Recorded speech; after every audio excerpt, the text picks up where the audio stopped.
Hello students, today I will explain chapter number 4, the first cities in your history book. Open your book, page number 33. Yes, in this chapter the main points are civilization, the Bronze Age, the earliest civilization flourished near river valleys, discovery of the Indus Valley civilization, extent of the civilization. Yes, now let's begin. Man's lifestyle changed significantly after he learned the art of using metals. ठीक है, जैसे ही men's ने जो early humans थे उन्होंने metals के use करना सीखा तो उनकी लाइफ धीरे धीरे चेंज होने लगी. Copper was the first metal used by humans. जो कॉपर फर्स्ट मेटल था जो ह्यूमंस द्वारा यूज़ किया गया था. Subsequently they master the art of producing bronze. और धीरे धीरे उन्होंने ब्रॉन्ज को भी प्रोड्यूस करना सीखा by mixing tin and copper. जो ब्रॉन्ज था वो टिन और कॉपर को मिक्स करके बनाया जाता था. As bronze was a hard substance it made the clearing the forest, ploughing of lands and digging of canals easier. जो ब्रॉन्ज मेटल था उसका यूज़ अर्ली ह्यूमंस करते थे फॉरेस्ट को क्लियर करने में, लैंड को प्लो करने में एंड डिगिंग ऑफ कैनाल्स, और कैनाल्स को डिगिंग करने में ब्रॉन्ज मेटल्स का अर्ली ह्यूमंस यूज़ करते थे. Village settlements along river banks enlarged. और जो विलेज सेटलमेंट्स था, जो लोग ग्रुप बनाकर रहते थे वो रिवर्स के साथ साथ रिवर्स के आसपास वो ग्रुप बनाकर रहते थे. With the discovery of new tools, technology used for farming also improved. और जैसे उन्होंने न्यू टेक्नोलॉजी कॉपर का उन्होंने ब्रॉन्ज का उन्होंने यूज़ करना सीखा तो उससे उनकी जो फार्मिंग थी वो भी इम्प्रूव्ड हो गई. Man now even started manufacturing goods. अब उन्होंने बहुत से मैन्युफैक्चरिंग गुड्स बनाने सीख लिए थे, स्टार्ट कर दिए थे. अ वैरायटी ऑफ ऑक्यूपेशन, बहुत से ऑक्यूपेशंस होने लगे थे, शुरू कर दिए थे उन्होंने. जैसे like a pot making, weaving, tool making and brick making emerge. ये नए नए ऑक्यूपेशन उनके उसमें इंक्लूड हो गए थे, नए नए एमर्ज इनका ऑक्यूपेशंस का जन्म हुआ था. मीन्स ये ऑक्यूपेशन उन्होंने शुरू कर दिए थे. With this the process of exchanging goods and services started leading to emergence of new towns and cities. ठीक है, और ये जो प्रोसेस थे इस गुड्स एंड सर्विसेज के स्टार्ट, इससे उनकी लाइफ जो थी, उनका जो जीवन था वो न्यू टाउन्स एंड सिटीज़ में डेवलप हो गया. उन्होंने टाउन इस तरह से धीरे धीरे new towns and cities emerged होने लगे. The next one is civilisation. Civilisation made its start only when humans were able to produce sufficient quantity of food. और सिविलाइजेशन मीन्स जब एक अर्ली ह्यूमंस के पास बहुत ही मात्रा में, सफिशेंटली मात्रा में, अमाउंट में, क्वांटिटी में फूड वो ग्रो करने लगे. As a result, they had enough time to think about other things. They could think about better homes and clothes. और इसी वजह से उनके पास काफ़ी टाइम होता था कि वो अपने अदर थिंग्स के बारे में सोचें. जैसे एग्जांपल बेटर होम्स या बेटर क्लोथ्स के बारे में उनके पास का, या फिर बेटर टेक्नोलॉजी है ना, उनके बारे में वो सोचें. They also learn to read and write. Gradually, they began to use their scientific knowledge to improve farming and trade. ठीक है, और धीरे धीरे उन्होंने साइंटिफिक नॉलेज को भी अपना शुरू कर दी to improve farming and trade. अपने इम्प्रूव करने के लिए फार्मिंग एंड ट्रेड में उन्होंने नॉलेज, उसमें नए नए तरीके वो लाने लगे. They also thought about life and death. और वो इस अब लाइफ और डेथ के बारे में भी सोचने लगे. Different societies had different ideas about life and death. और अलग अलग सोसाइटीज़ का मतलब अलग अलग ग्रुप के लोगों का अलग अलग थॉट होती थी, आइडियाज़ होते थे अबाउट लाइफ एंड डेथ के बारे में. This led to the genesis of different religion, और इसी वजह से मतलब अलग अलग रिलीजन्स का जन्म हुआ. Thus civilization is a term that signifies a broad range of characteristics and attributes associated with an advanced way of living, the comfort of the city life. Yes, इस प्रकार हम कह सकते हैं कि जो सिविलाइजेशन है एक ऐसा टर्म है जो शहरी जीवन, सिविलाइजेशन की जो सुख सुविधाएं होती है, जो उनकी फैसिलिटी के बारे में, फैसिलिटी से जोड़ता है. जो सिविलाइजेशन है शहर की सुख सुविधाओं के बारे से हमें जोड़ता है. The development of trade and commerce, the art of writing and good system of government. और ये इस तरफ वो पॉइंट करता है कि development of trade and commerce मतलब ट्रेड का डेवलपमेंट होना, आर्ट ऑफ राइटिंग का डेवलप होना and good system of government का. ये सब चीज़ें सिविलाइजेशन की ओर हमें पॉइंट आउट करती हैं. The next one is the bronze as. The Indus Valley civilization was developed at a time when people had no knowledge of iron. ठीक है, उस समय जो इंडस वैली सिविलाइजेशन है उस समय आयरन का किसी को भी कोई भी नॉलेज नहीं थी. Instead of iron they used bronze. Iron की जगह वो ब्रॉन्ज यूज़ करते थे. और ब्रॉन्ज किसको मिलाकर बनता था? Bronze was use to mixing by tin and copper को मिलाकर वो ब्रॉन्ज का यूज़ करते थे. Which was producing by copper with tin, जो कॉपर और टिन को मिलाकर बनता था. That is why this civilisation is called a bronze age. इसी वजह से इस सिविलाइजेशन को, जो इंडस वैली सिविलाइजेशन है, इसे ब्रोंज एज सिविलाइजेशन भी कहा जाता है. The bronze age came after the neolithic age, है ना, हमने लास्ट वाले चैप्टर में पढ़ा था, न्योलिथिक एज पढ़ी है. अब जो ब्रोंज एज है कब आई? After the neolithic age and almost at the same point of time as the chalcolithic और कॉपर स्टोन एज. और तभी उसी समय लगभग कैलकुलिथिक और कॉपर स्टोन एज भी आई. नेक्स्ट है, it is difficult to determine the exact point of time when the use of bronze began and ended. ठीक है, ये सही बताना बहुत ही मुश्किल है कि कब ब्रोंज एज का एंड हुआ. ठीक है, क्यों? People in some areas started using bronze. कहीं कहीं पर लोगों ने ब्रॉन्ज एज पहले शुरू कर दी थी. While some other areas it is used later. और कहीं कहीं पर ब्रॉन्ज का यूज़ थोड़ा बाद में हुआ.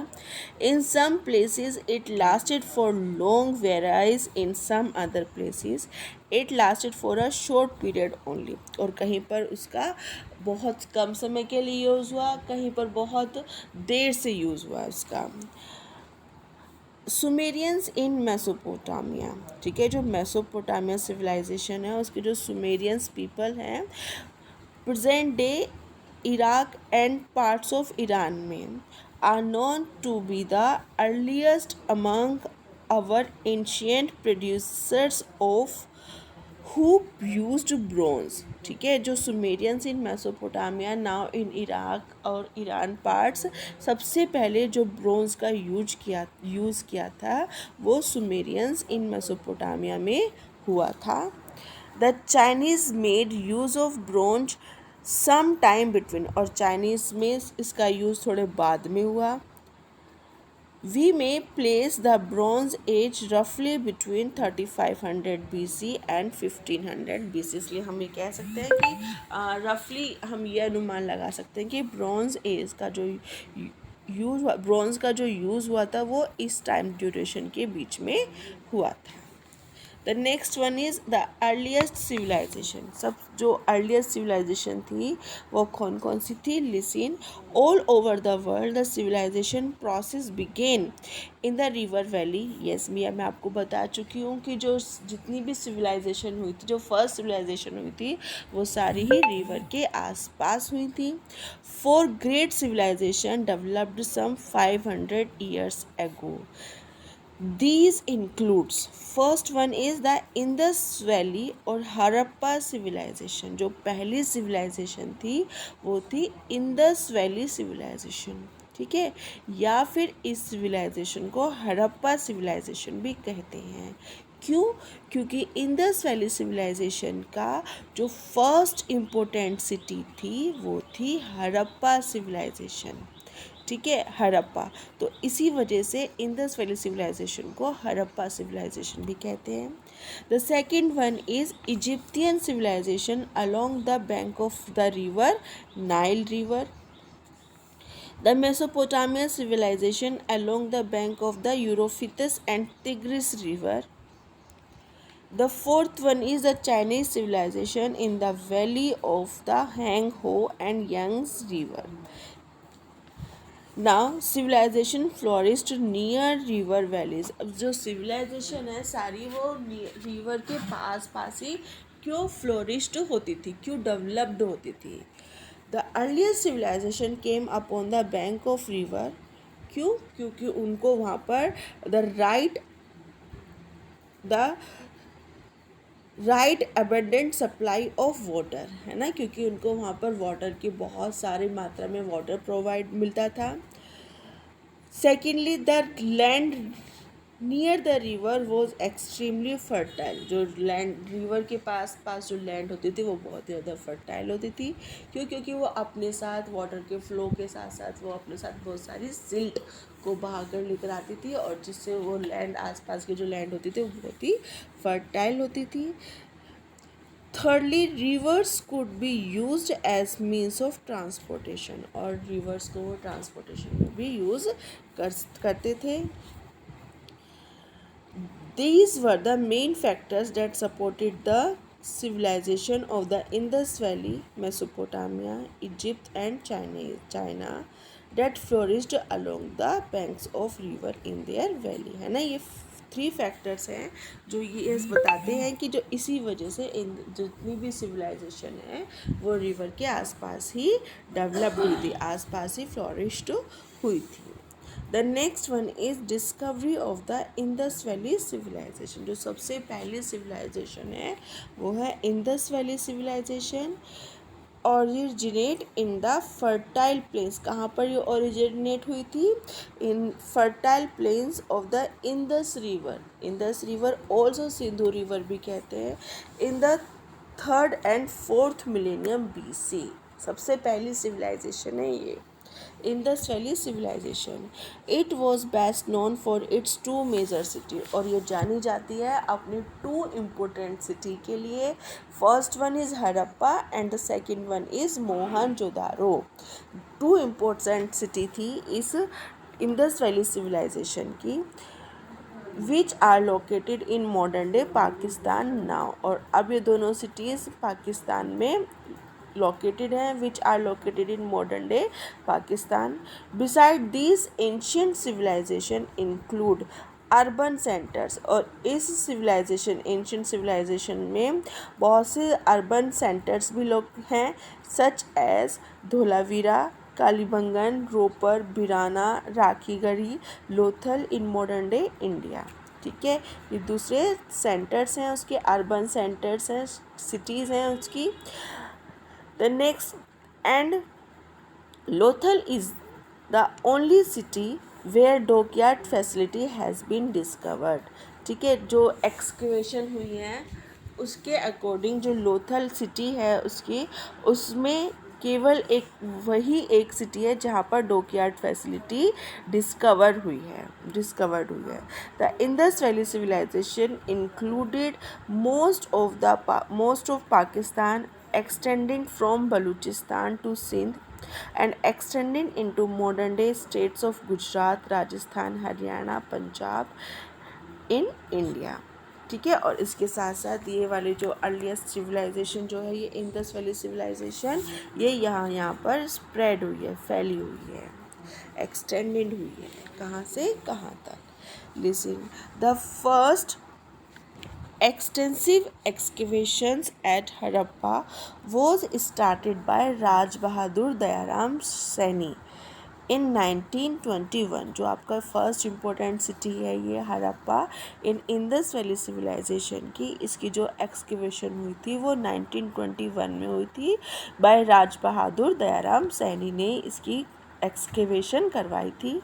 इन 1922 excavations were also carried out of Mohenjodaro, और जो सेकंड एक्सकेवेशन हुई थी वो मोहनजोदारो की हुई थी। वर रखलदास बनर्जी, वो किसने करवाई थी? रखलदास बनर्जी ने। As Harappa was the first city to be excavated, the civilization also came to be known as the Harappa civilization। और ये इसी वजह से ये पहली सिटी थी हड़प्पा। हड़प्पा जो थी फर्स्ट सिटी थी, इसी वजह से इंडस वैली सिविलाइजेशन को हड़प्पा सिविलाइजेशन भी कहा जाता है।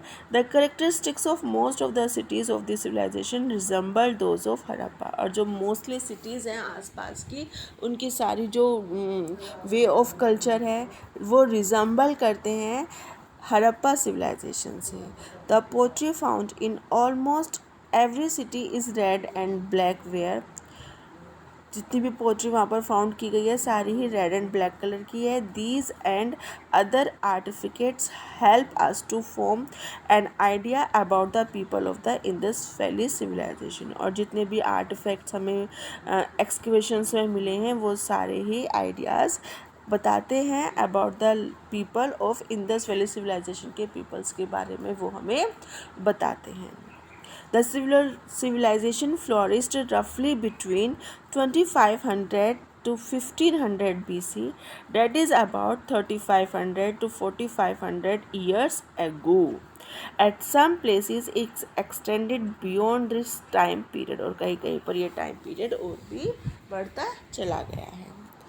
एक्सटेंट ऑफ दिस सिविलाइजेशन, अब यही है कि ये सिविलाइजेशन कहाँ पर स्प्रेड है, जो आपकी इंडस वैली सिविलाइजेशन है कहाँ पर एक्सटेंट है।